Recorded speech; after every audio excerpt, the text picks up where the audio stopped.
Assalamualaikum warahmatullahi wabarakatuh. Nama saya Aisyah Bani dengan NIM 205384 dari Prodi Pendidikan Ekonomi, Fakultas Pendidikan Ekonomi dan Bisnis. Dalam mata kuliah Pendidikan Pancasila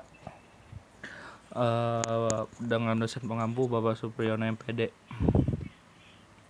Kali ini saya akan membahas tentang dinamika dan tantangan Pancasila sebagai ideologi negara. Pertama-tama, mari kita sama-sama mengetahui apa yang dimaksud dengan Pancasila sebagai ideologi negara. Yaitu, Pancasila sebagai ideologi negara Indonesia adalah visi atau arah dari penyelenggaraan kehidupan berbangsa dan bernegara di Indonesia, yaitu terwujudnya kehidupan yang menjunjung tinggi ketuhanan, nilai kemanusiaan, kesadaran akan kesatuan, berkerakyatan, serta menjunjung tinggi nilai keadilan. Lalu dinamika Pancasila sebagai ideologi negara. Dalam sejarah bangsa Indonesia, dinamika Pancasila sebagai ideologi negara memperlihatkan adanya pasang surut dalam pelaksanaan nilai-nilai Pancasila. Yang pertama, Pancasila sebagai ideologi negara dalam masa pemerintahan Presiden Soekarno. Pancasila sebagai ideologi mengalami pasang surut karena dicampur dengan ideologi komunisme dalam konsep Nasakom, yaitu nasional, agama, dan komunis.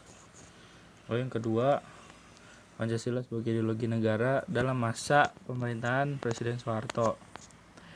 Pancasila sebagai ideologi diletakkan pada kedudukan yang sangat kuat melalui TAP MPR nomor 2 tahun 1978 tentang permasyarakatan P4.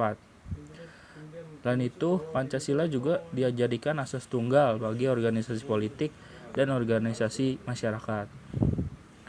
Lalu yang ketiga, Pancasila sebagai ideologi negara pada masa era reformasi. Di era reformasi, Pancasila mengalami pasang surut, ditandai dengan enggannya para penyelenggara negara mewacanakan tentang Pancasila. Selain itu, hilangnya Pancasila dari kurikulum nasional. Selain dinamika, Pancasila juga memiliki tantangan sebagai ideologi negara. Tantangan Pancasila sebagai ideologi negara ada dua. Yang pertama dari internal, yang kedua dari eksternal.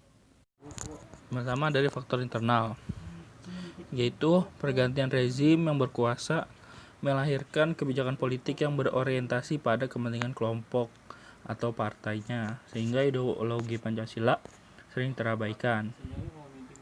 Yang kedua, penyalahgunaan kekuasaan mengakibatkan rendahnya kepercayaan masyarakat terhadap rezim yang berkuasa, sehingga kepercayaan terhadap ideologi menurun drastis.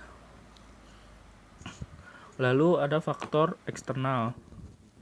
Faktor eksternal yang pertama yaitu pertarungan ideologis antara ideologi liberalis dan ideologi komunis. Tantangan selanjutnya yaitu banyaknya ideologi alternatif melalui media informasi yang mudah dijangkau oleh seluruh anak bangsa, seperti radikalisme, ekstremisme, konsumerisme. Hal tersebut juga membuat masyarakat mengalami penurunan intensitas pembelajaran Pancasila dan juga kurangnya efektivitas serta daya tarik pembelajaran Pancasila. Selanjutnya adalah eksklusivisme sosial yang terkait derasnya arus globalisasi yang mengarah kepada menguatnya kecenderungan politisasi identitas, gejala polarisasi, dan fragmentasi sosial yang berbasis SARA. Bonus demografi yang akan segera dinikmati bangsa Indonesia juga menjadi tantangan tersendiri untuk menanamkan nilai-nilai Pancasila kepada generasi muda di tengah arus globalisasi. Implementasi nilai-nilai Pancasila di era globalisasi.